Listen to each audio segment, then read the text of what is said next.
Hello again everyone and welcome to my channel Dr. Teacher Mom. Today we're going to be looking at A Christmas Carol written by Charles Dickens, and it's part of the English Literature exam, so we're going to really focus on it. The question that we will really focus on is the characterization question. For this paper you could have a question that is focused on the theme, the thematic structure of the novel, but we're going to be looking at the characterization of Scrooge in this lesson. So let's begin. Our learning objectives today, we only have one today, so by the end of this tutorial you'll be able to explore language and explain how Dickens creates Scrooge's identity. Right, so we're really focusing on the language that Dickens uses to create this identity that really powers the plot of the novel, until of course the last bit where he achieves redemption. So it is the extract question that we're looking at, so you will be given an extract and then ask question, and you'd be expected to write an essay question. So here goes. Read the following extract from chapter 1 and then answer the question that follows.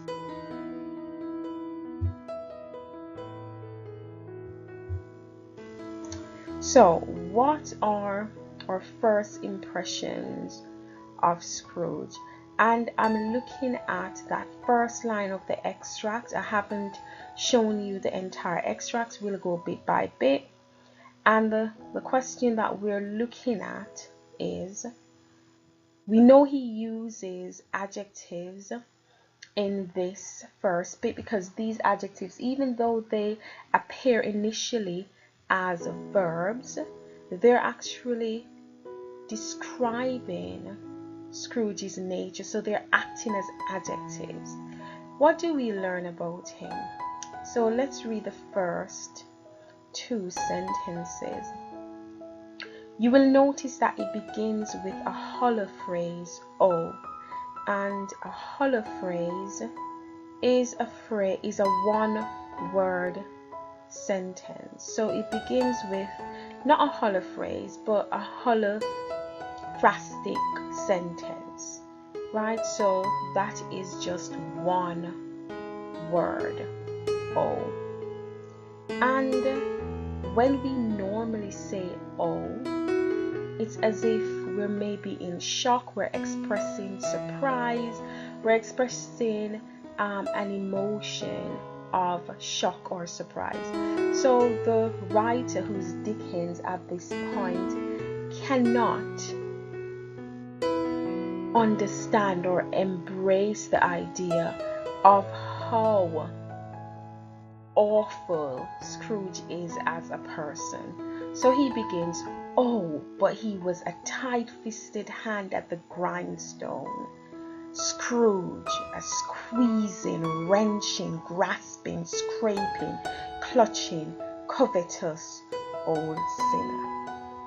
I've given you a glossary, and as you can see, covetous, it is a word that's normally used in the Bible, so a biblical word. It does have religious connotations, and it simply means an envious person, so someone who's envious of other people's possessions, and that is a great sin, to be envious of others. So Scrooge is not portrayed positively here. He is portrayed as a miser, so he have reference to the grindstone, tight-fisted, not letting anything go. He's very materialistic. And then you have the adjective squeezing, wrenching, grasping. scraping, clutching. So trying to get as much as he can for himself. And then it ends with him being described as an old sinner.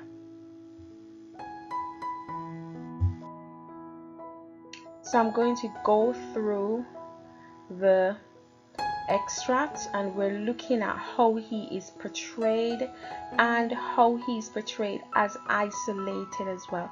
The great isolation that Scrooge as a character faces. So we looked at the first sentence already. Well, the first sentences, because we have that holophrastic sentence, that holophrase, oh, but he was a tight-fisted hand at the grindstone, Scrooge, a squeezing, wrenching, grasping, scraping, clutching, covetous old sinner. Hard and sharp as flint, from which no steel had ever struck out generous fire. Secret and self-contained and solitary as an oyster. The cold within him froze his old features, nipped his pointed nose, shriveled his cheek, stiffened his gait, made his eyes red, his thin lips blue, and spoke out shrewdly in his grating voice. A frosty rime was on his head, and on his eyebrows and his wiry chin. He carried his own low temperature always about with him. He iced his office in the dog days and didn't thaw it 1 degree at Christmas. So pathetic fallacy is used here with the temperature acting, being associated with Scrooge and his the description that's given of him. So the pathetic fallacy is when the weather is used to create an atmosphere in a text or a story. And right now the atmosphere here is really cold, which is linked to the cold-hearted nature of Scrooge. The weather is also used as a metaphor for Scrooge's behavior, because he cannot be made either warmer or colder by it. So the temperature, even if it was summer, it wouldn't have thawed him out. And of course it's winter and it's not acting on him either. So the weather does not make any difference in his cold-hearted nature. Notice that sentence that says a frosty rime was on his head and on his eyebrows. So you can think about the cold, icy temperature surrounding him, right? And he carries that all the time, right? So it's really very, at this point, it is a dismal scene. It is not positive. He's described in the, and I'm going back at the top of the extract where it says hard and sharp as flint, and that is a simile. So he's being compared to flint, and we know that flint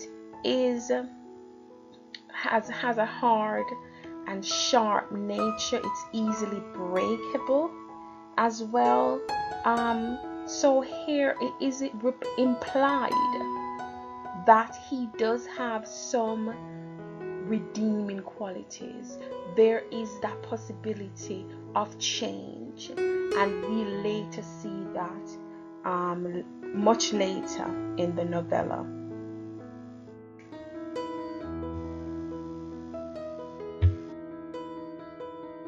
I needed to talk about as solitary as an oyster as well.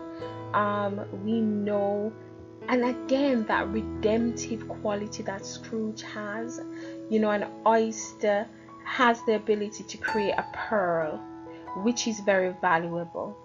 So, and that's associated with Scrooge as well. So even though Dickens is painting him as this cold-hearted, harsh, miserly man, he does have some redemptive qualities. So that is to be noted. So when you write your analysis, write your essay, you need to put that in. It's not just that even though Dickens personifies Scrooge as a man at the time, the rich, showing the divide between the rich and the poor, at the end of the novella, Scrooge really comes out positively, right? And that juxtaposition of Scrooge at the beginning to the end is quite important. Let's continue. External heat and cold had little influence on Scrooge. No warmth could warm, no wintry weather chill him, no wind that blew was bitterer than he, no falling snow was more intent upon its purpose, no pelting rain less open to entreaty. Notice the repetition. It's really a negative repetition of the no, no, no. So we get this idea, which is continued from the beginning, about him becoming a metaphor for the weather, his behavior, because he cannot be made either warmer or colder by it. So we are told that no warmth could warm him, no wintry weather could chill him, no wind that even the wind couldn't blow bitterer than he, and the falling snow was more intent upon its purpose. So his whole focus was really about, as we said before, materialism, getting money, and not about charity, not about giving back, which are qualities that are extolled by Dickens, and at the time as well, Christian qualities, giving back to others, having that social responsibility. And I think what I like about A Christmas Carol is really the focus on our social responsibility. And if we are well-to-do, what responsibility do we have? Or what responsibility do we have on a broader picture as a society, to those who are not as well off as us, to the poor?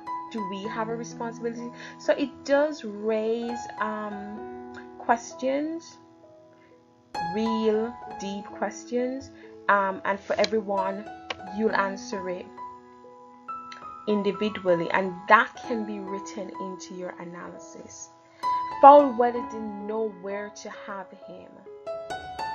The heaviest rain and snow and hail and sleet could boast of the advantage over him in only one respect.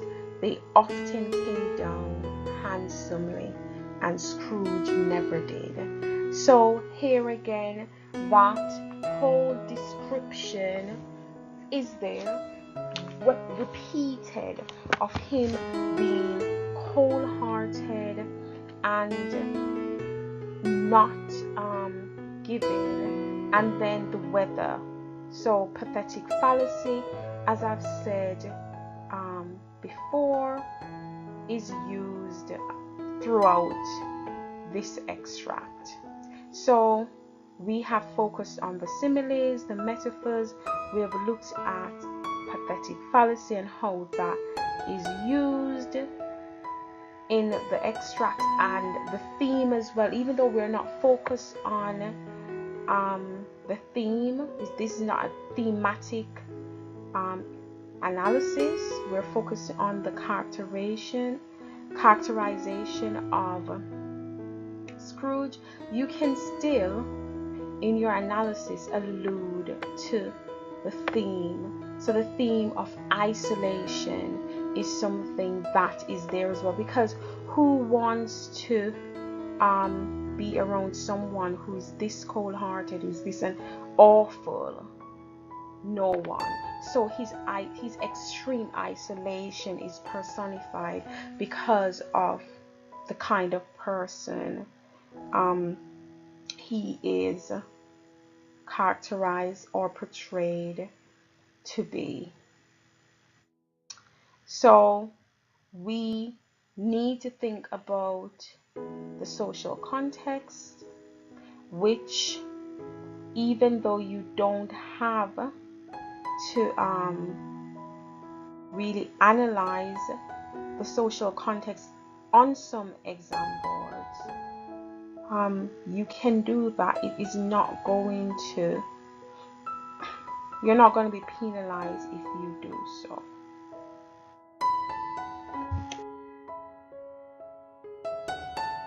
Nobody ever stopped him in the street to say, with gladsome looks, "My dear Scrooge, how are you? When will you come to see me?" No beggars implored him to bestow a trifle.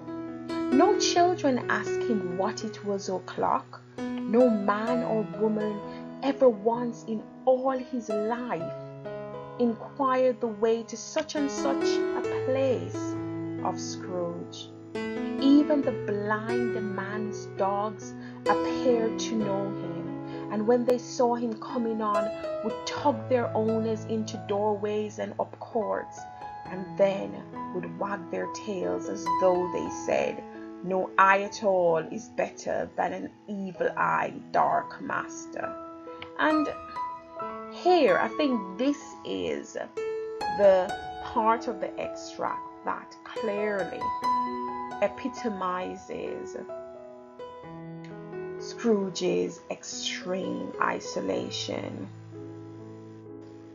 So no one spoke to him. He was just in the world on his own. And that is what this shows.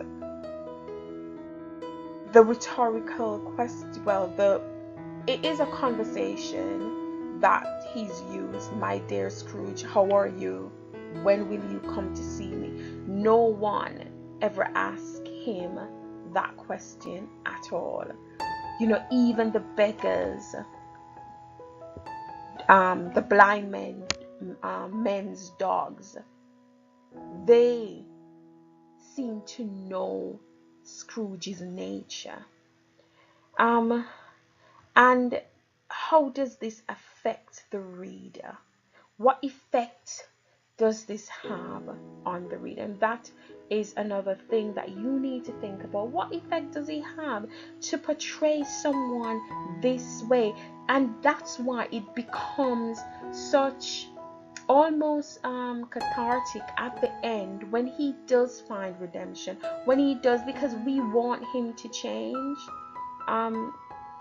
We want him to find some peace, because this does not seem positive. This isn't peaceful right now. So even the children, so he has no social interaction with anyone because of his nature. So really cold-hearted, miserly description. But what did Scrooge care? So this rhetorical question, I want you to really think what it implies, because it's saying that he doesn't care. He doesn't care about the fact that people respond to him the way, in this way. He does not care. It was the very thing he liked,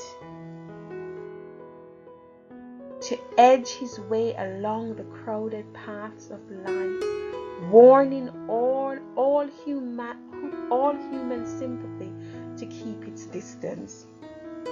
It was what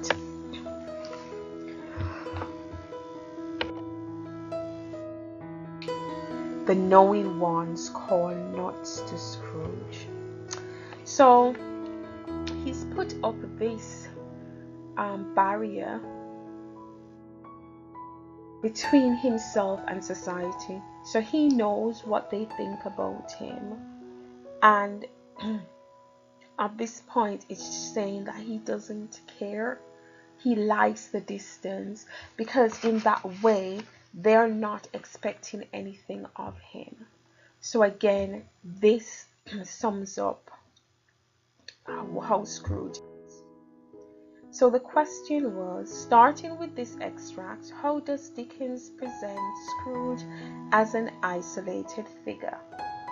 And you need to write about how Dickens presents Scrooge in the extract, presents his isolation from society in the novel as a whole.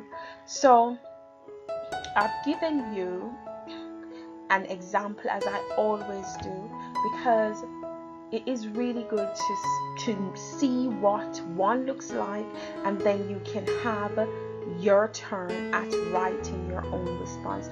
And then please, by all means, look at what you've written, compare it to my example, and see how well you did.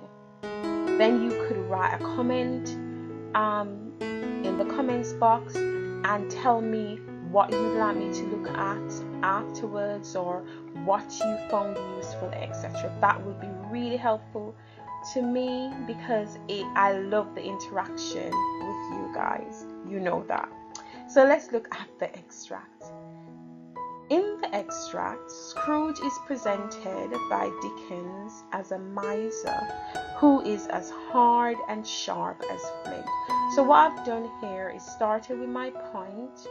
So I wanted to focus on the fact that he's presented miserly, and then I've embedded the quotation within it. Hard and sharp as flint, and who sinfully takes advantage of the poor. Hence, I've not put the evidence covetous, but that could be embedded as well. It is implied that he's isolated from society because of his cold exterior, which he uses as a kind of barrier between himself and the other members of society. The simile, so now I'm going on to embed the explanation and the use of subject terminology within my answer. So the simile, hard and sharp as flint, is used to suggest that he is both intelligent and dangerous as he is sharp. So you see that one word from the evidence is now embedded within the response, which is good practice to do. His job as a creditor means he possesses both qualities and uses them to take advantage of the poor. So I'm linking it with historical context, and also linking that with the point that I made originally. And as I said, some exam boards like Educast, you don't have to focus on context for this question, but AQA you have to. So it really depends on which exam board you will be sitting this exam. However, it doesn't cost you anything. You're not going to lose marks if you put in context, and I find that it makes your response more wholesome in terms of developing a coherent and a cohesive response. The hard quality of the flint links to Scrooge's unrelenting and harsh attitude to other people as he enjoys being alone. As he said before, didn't he, that what did he care? So it is obvious that he enjoys being alone. Flint can create sparks that will produce a fire. In the novella, fire is symbolic of the Christmas spirit, and although Scrooge is currently evil, he finds redemption, and as a result changes when the ghosts intervene to save his soul. So that is your model example. And now it's your turn. I would like you to write your own response and then compare it with mine. How do you do? I would like to know. So we've come to the end of yet another tutorial. Until next time, please remember to hit that subscribe button and of course like and comment. And thanks for watching. Bye.